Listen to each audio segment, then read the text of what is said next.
Marinero, the Sick Podcast, and we are talking rugby. And we have today one of the best female rugby players that you'll ever find. Her name is Bianca Farella, and she's the pride of Coach St. Luc. How you doing, Bianca? Hey, Tony. I'm doing super well. Super excited to be on this podcast. Thanks for doing this. Now, I'm not a big follower of rugby, so full disclosure. But once I found out about you and I started searching Bianca Farella and went through your YouTube videos and stuff like that, you are a phenom. You're fantastic. Wow, thank you. Yeah, I have been doing this for a very long time, and it's a lot of fun. I have a lot of fun doing it. I have a lot of fun running around people and scoring tries. I'm in the right sport, that's for sure. It's a very, very physical sport. At any point, did you ever say to yourself, okay, too much bumps and bruises here. I don't know how much more I can take? Absolutely. Absolutely, yeah. Every day, right? Not every day, but I have had 2 shoulder reconstructive surgeries, broken my nose, my hand, and that's a pretty decent track record. And Wow. then I'm still playing it. So yeah, there are tough days for sure, but yeah, there's a reason why I do it. And it's just a lot of fun for me. It was 5 years ago that you were named to Canada's first ever women's rugby sevens Olympic team. That team was able to podium with a bronze. There were expectations for this team to podium as well, but there was stuff that happened, unfortunately, which was not very good leading into the Olympics. Going in, did you have a bad feeling about how the team was going to perform, yes or no, and why? Oh, yeah, you're right. The last 10 months have been overwhelming, to say the least. But our preparation, I think, was quite solid.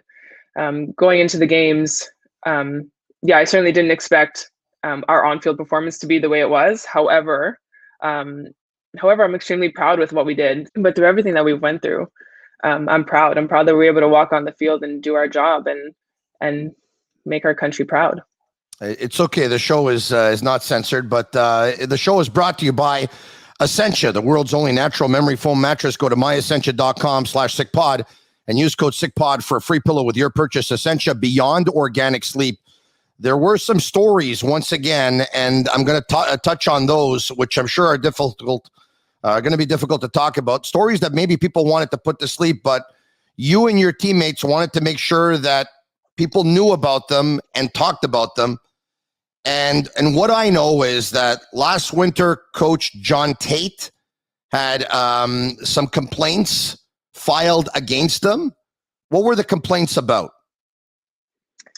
Yeah, myself, along with 36 other current and former athletes, filed a complaint and put it forward through to Rugby Canada because we felt that it went against Rugby Canada's 2013 anti-harassment and bullying policy.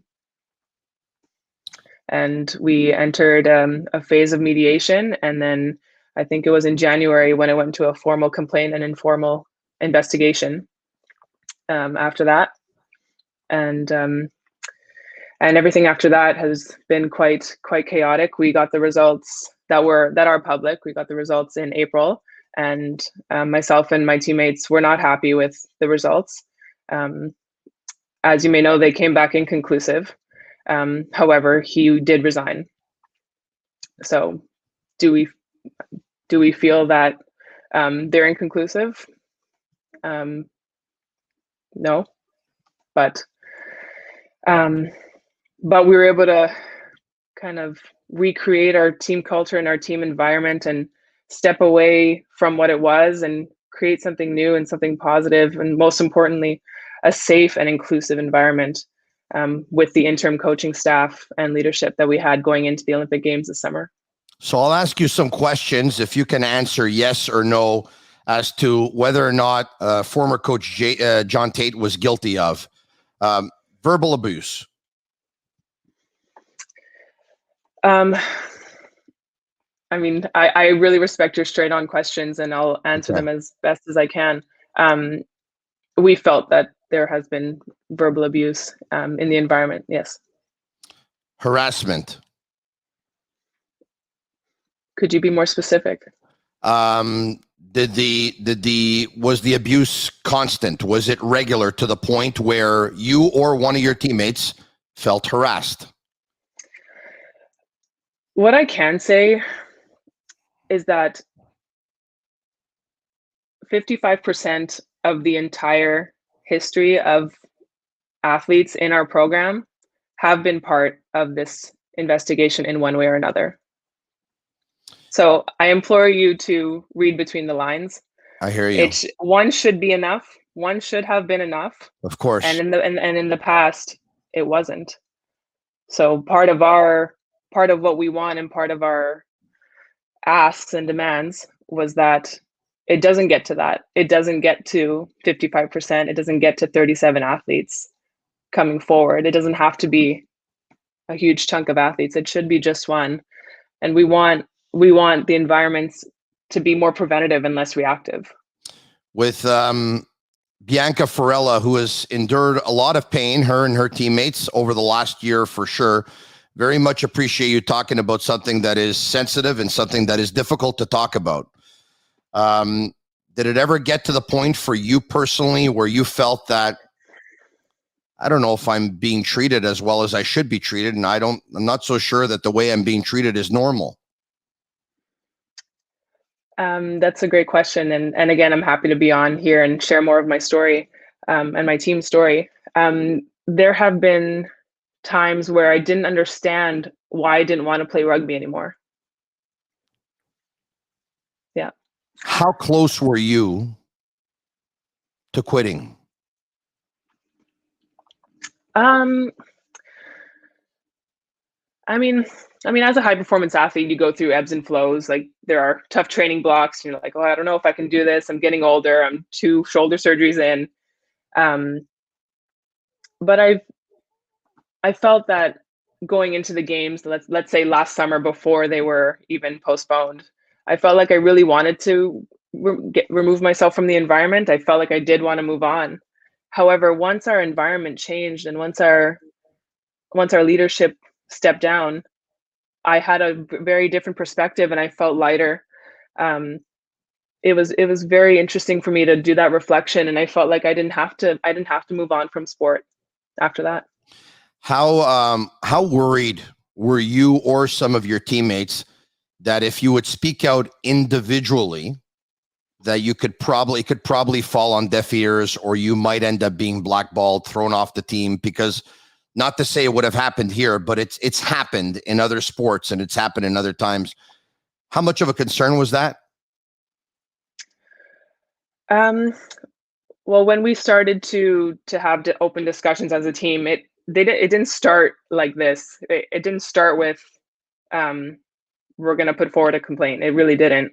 It started with casual conversations, and then we began to notice that there were similarities with what people were speaking about. So we did come together as a group and realize that this is what we wanted to do, despite being, I guess, months before the next Olympic Games.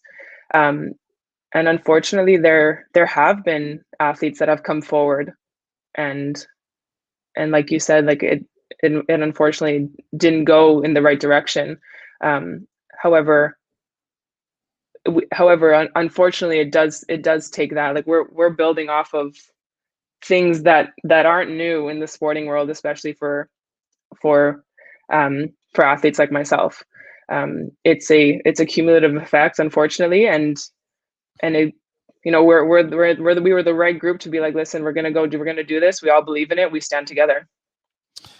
Johnny Bootlegger's whiskey, old fashioned, both refreshing and authentic to the classic cocktail, available now at SAQs near you. This conversation is an important one. It's not an easy one. I'm going to have a sip of whiskey if I can. Yeah, no problem. I was going to take a sip of this. Okay. All right. Okay. I feel your pain, and that's how powerful this is, because obviously you're in BC right now. I'm in Montreal. We've never met personally. We had our first conversation, I think yesterday. But I feel your pain so much, and it must hurt, once again, playing the sport that you loved and it causing you so much pain. Yeah, I mean, I've been playing for Canada since 2012, and I mean, I've had a very successful career. A very successful career. I was a silver medalist in the 2013 World Cup, an Olympic bronze medalist in the 2016 Olympic Games, um, and I mean, among other wonderful statistics that I'm so proud to share. Um, so it wasn't really something that was at the forefront of my mind because there was success, and that was also a lot of kickback that we got as athletes. Is that why the change if we're doing so well? Well, I know. really, internally, we weren't doing well. Yeah. I know it's a hypothetical, but had Coach Tate not stepped down, you still think you would have gone to the Olympics? Me personally, Yeah. that's a tough hypothetical question. I do believe we would have lost athletes along the way. I do think the team would be in a different position. I guess had the findings of the investigation come back differently, I think I would have made a decision based on what was given. So the hard one to come by. Once you got there, though, you said you felt lighter. Can you, was it a perfect atmosphere, or was there still a little something lingering? Yeah, that's a great question. So we got our interim coaching staff, I guess, in February right away. And of course, like, these things don't change overnight. You don't change a toxic environment overnight. They're still left over. Like I said, I've been in the environment for 9 years. That those tendencies don't also just don't go away. There is a lot of relearning and growth that we each have to that we each have to do. Um, but it was a wonderful step in the right direction. Um, I hope that my teammates feel safe and included in the environment. I hope they do. I think we've created a wonderful stepping stone for the future generations to come to play the sport and to enter the environment. I mean, playing sport in Canada. I mean, this is another topic, but playing playing nationally. I mean, there's nowhere else to go. This is the highest level that I can play. There isn't a professional sevens league that I can just leave the environment and go. So to us, this was important for the future generations, for it at the top being safe and being inclusive. While you were at the Olympics, a good result early on, followed by a couple of bad results. And next thing you know, you don't finish in the top 8. And at one point, Jamie Cudmore, Rugby Canada's head of national development, sends out a series of tweets basically celebrating your losses. When you were made aware of that, whether you saw it right away on Twitter, someone brought it to your attention, how did you react? I'll be completely candid. I laughed. I thought that for someone to do that to a group competing at the Olympics in the middle of competition, I guess I don't have words for it. But I think that people need to grow and learn. I think we're entering this culture of accountability that, if you are going to discriminate against survivors of abuse, I think there's growth that needs to happen there. We're not going to stand for it, and we won't.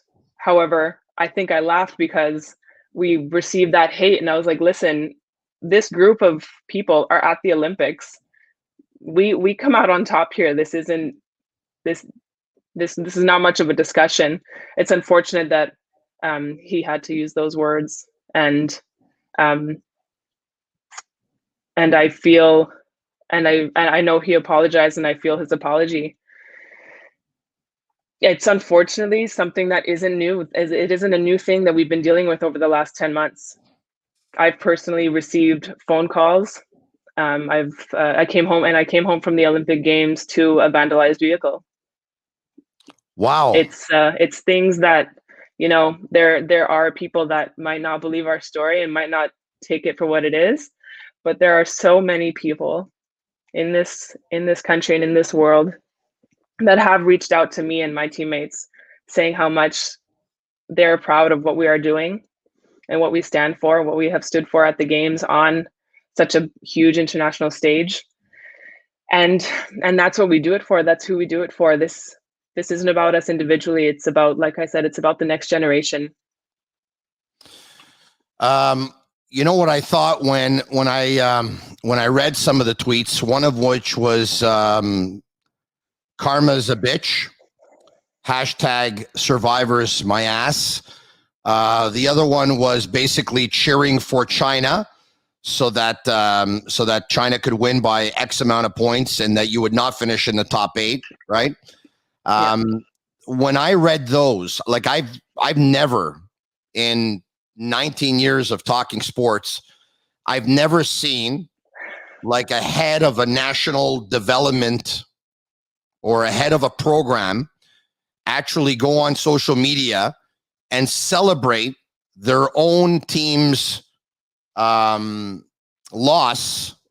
the way Jamie Cudmore did. I've never, ever seen anything like it. And what it says to me is, how can people still have doubts about the accusations that were made or about the complaints that were filed? You cannot have doubts. Someone who celebrates a loss and tweets stuff like that clearly has a hate for a lot of people involved in Canada's rugby sevens, right? I also think it doesn't help that the results from the investigation came back inconclusive.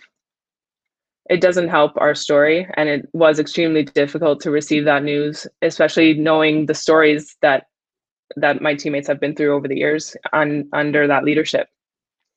It's difficult and awful. And it was awful to go through, but like I said, like we've put in so much work that we're proud of and that we know so many other people are proud of. It is a blow. It was a blow to our program, but like I said, we're entering a culture of accountability.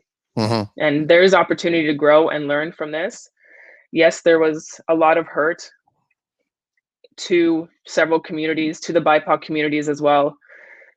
And there's an opportunity here to grow and learn and relearn. So there was some discrimination. Needless to say, there was quite a bit of it. In what ways was there discrimination? Was it via text? Was it via verbal abuse, harassment? Is there anything that you can tell us as an example of that discrimination that you were talking about? Well, I mean, they're part of some of the tweets that were tweeted out during the games were racist. Yeah. Against BIPOC communities. And I believe that our BIPOC athletes in our environment have also experienced different forms of discrimination, and I will leave it up to them to tell their story if they so wish. I can't imagine the hurt that these communities have been through, especially from such a prominent figure.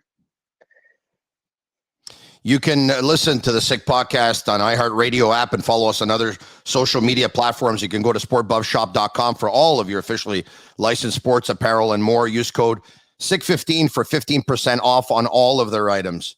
So you talked about finding it difficult the last year, especially. You talked about times where you were wondering why the sport that you love was making you so sad and why it was hurting so much. But you did talk a little bit about a sense of relief once you got to the Olympics. What's your frame of mind right now? Even though you said that there is still stuff that lingers, where do you stand? Are you happy to continue playing rugby going forward, or are you still in a period of reflection?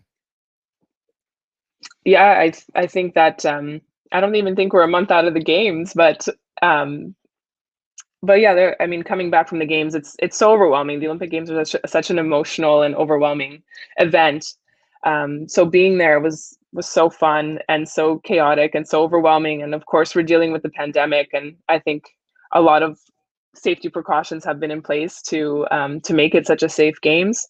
And coming back, yeah, it was so overwhelming. I have a lot of family here that are so proud and so supportive, and yeah, there has been a big sense of relief, because I do think that our daily training environment is progressing in a wonderful direction. Um, and I haven't really made decisions on the rest of my sporting career. I'm still kind of bit in a reflection mode, um, but I'm still training. I still want to stay healthy and fit, and I'm just gonna see what the opportunity, see how it goes. I'm just gonna see how it goes. I'm going to school full time in the fall, and Good. yeah, the world is my oyster. Good for you. You're right about that. Bianca, talk to me about some of that fun. All right. Paint a picture what the Olympic Games were like. You were there, obviously. Most of us were not. If you could paint a picture of the atmosphere, if you could take a picture of the camaraderie between athletes, I mean, what was the thing that left you with the biggest impression? Yeah, so I was also at the 2016 Olympic Games as well. So it was nice to have a bit of like a comparison, because the 2020 games are so unusual and will go down in history as the games during the pandemic. Um, in the village, it's so nice to be in the village, because you're around so many athletes, so many accomplished athletes. These games, there wasn't much opportunity to socialize, but it's so nice to kind of like see what other athletes look like, and what other Yeah. athletes training regimes are. There is like a little side field in the village that athletes go in and train on, or do whatever, or just do like a little activation. um, but it's so grandiose, it's so big. Like there's a huge lane that cuts right through the village with all the all the country's flags. You can just tell how big of an event it is just by how like and you have like the Olympic rings smack dab in the middle at the end of the village. It's just so chaotic. And it's like a 24-hour kind of situation too. Like, and that's because so many, like, I think the marathon runners were running at like 11 p.m. at night just to beat Wow. the heat. Yeah. It was super hot there too, super hot and humid.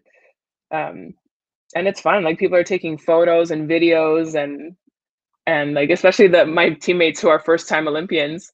It's all so new, and it's so nice to see it in their eyes how they're Yeah. so proud of themselves, and I'm so proud of them, and you could just kind of see it how they're just so pumped. Everything's just so huge, and they're so pumped to be there. It's wonderful to watch. What do you say to young athletes who dream of going to the Olympics? I know Penny Alexiak took a little bit of heat.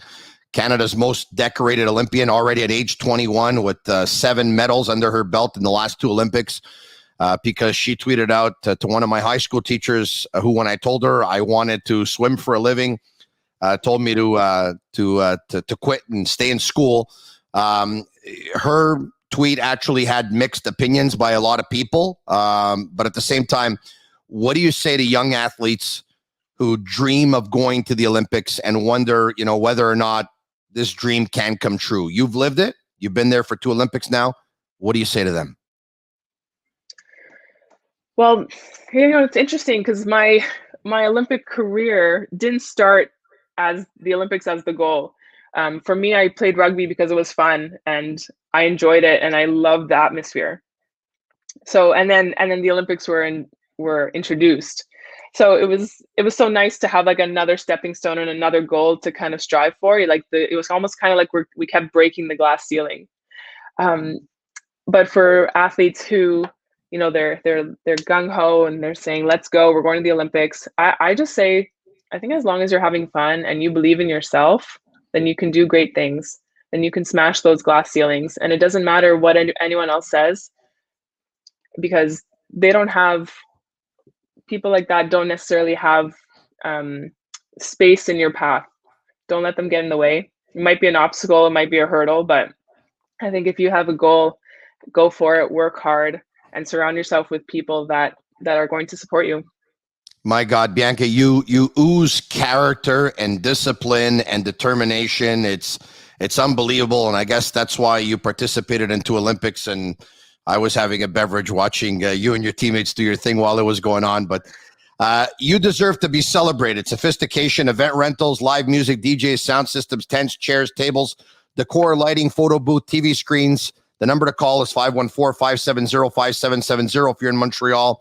I know your family's in Montreal. When are you coming down to Montreal? And when was the last time you saw your family and friends?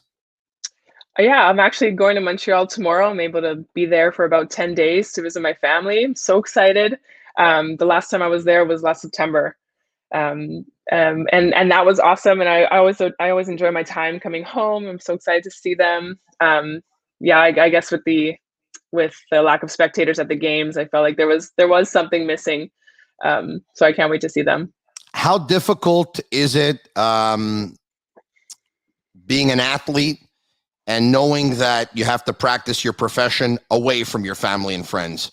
You're in BC, your family's in Montreal. You've been away from your family for quite some time. How difficult has that been? Yeah, it's been an adjustment. I moved out here when I was 19 years old, because I got the opportunity to come train with the best rugby players in Canada, and I couldn't pass up on that. That was an easy decision for me. I didn't expect to live here full time, but I do now.